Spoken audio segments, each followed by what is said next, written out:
You know, as an entrepreneur, solopreneur, I've recently moved to a new community, and I've had so many colleagues and friends ask me, how do you start over? How do you rebuild in a new place? And I know that it's going to sound kind of cheesy, but it's networking. Networking is how you do this.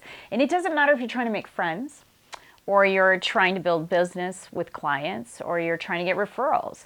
People refer people they know, like, and trust. So the first thing you got to get really good at is becoming the person who people want to get to know and are going to like and are going to trust. There's different strategies around that, but I just want to touch on a couple of them. Is that okay? So let's imagine you're going to a networking event. So it's a social event of some kind.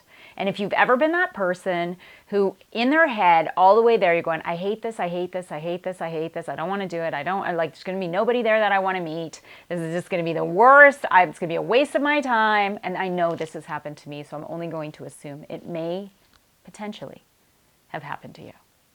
And you walk into the room and there's all these people and they're all talking to each other. And the first thought in your head is, oh no, this group is going to be cliquey. What if they just know each other already? What if they're not cliquey at all? They're actually inclusive. But let's assume that it's you now trying to break in to a group that doesn't know you. So you need to have thought on your way over about a couple of things. First thing is, how do you look?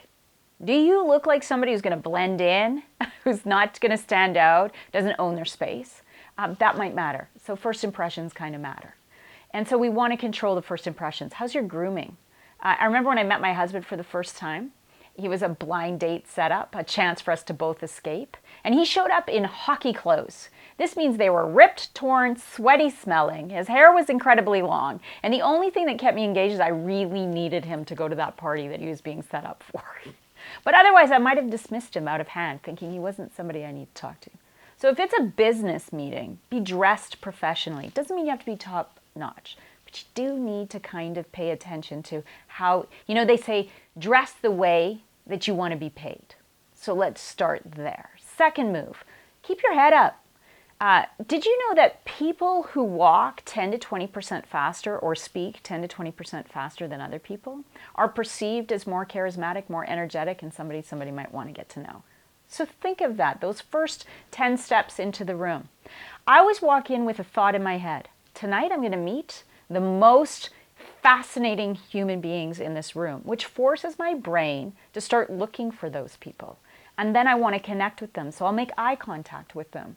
And if they appear to be somebody who is someone I might want to get to know for all the things I've already said already, then I walk over, or I invite them, my shoulders come open. I keep my hands in the truth plane when I'm communicating, which is between the shoulders and the waist. If I allow my hands to creep up to my face, I look aggressive or I look defensive. What am I defending against? So often people who are nervous will touch their face, shield their eyes, cover their mouth. All of these things make people believe you're not believable. Remember, it's their perception, not yours. Just because you're nervous doesn't mean you have to show that you're sweating. So eyes bright and open, keeping that open posture, keep your feet open, and make sure that you're planted in a way that invites curiosity. Be yourself, be authentic, be truthful, be brave. And here's the thing, last tip, do not sell. In other words, I don't care whether it's friendship, stop talking about yourself. People are so interested when you ask them about them and you invite them to explore. And it'll be the funniest thing. You can say 8 words and they'll spend the rest of the time of the next couple of weeks saying how great it was getting to know you because you cared about them. I hope you found that helpful.